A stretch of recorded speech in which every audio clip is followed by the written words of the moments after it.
Even among the culturally competent clinicians, I want to be very clear. You got to find the one that works for you. I am very aware I am not everybody's cup of tea.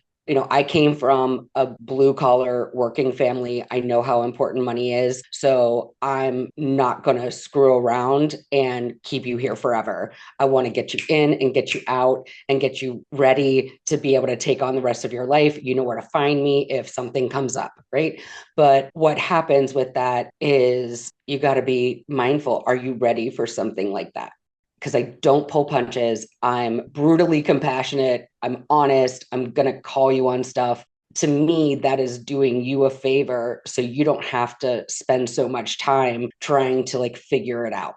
That isn't going to work for everybody. So I think being able to find somebody that is a good fit for you is what comes even after the culturally competent.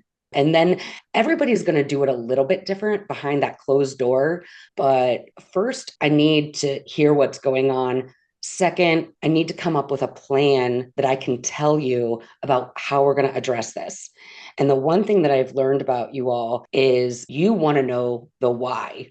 You don't want to spend a lot of time in the why because you just want to go fix it. But to me, it makes so much more sense to help you understand what's happening in your brain and your body and your nervous system. So it doesn't just feel like you're messed up or you're broken or you're crazy, because this is actually a physical ailment that, because of the way that it presents, got put over on our side of the physical mental health line.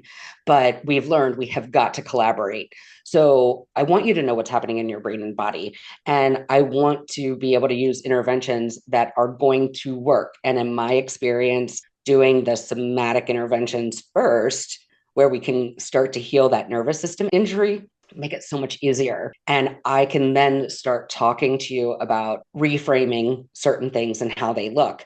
Because the way you all build up that defense over time, when we start talking about distorted thinking, it's usually out of self protection. And it's like, if you saw what I saw, you think the way that I think. As a clinician, you have to know that. And so I think there's a few steps. The one is I better be able to tell you what I think we need to do to address your issue.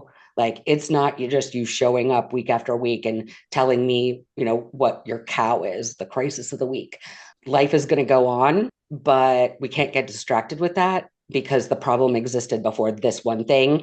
And usually this one thing every week is just a manifestation of the big thing that brought you in. And if we can't get sidetracked. So I don't want to say it this way, but I'm going to say it this way. If you've got a lazy clinician who just is like, well, how has your week been? And then you talk about it and then they give you some feedback. Don't pay for that shit. Call a friend.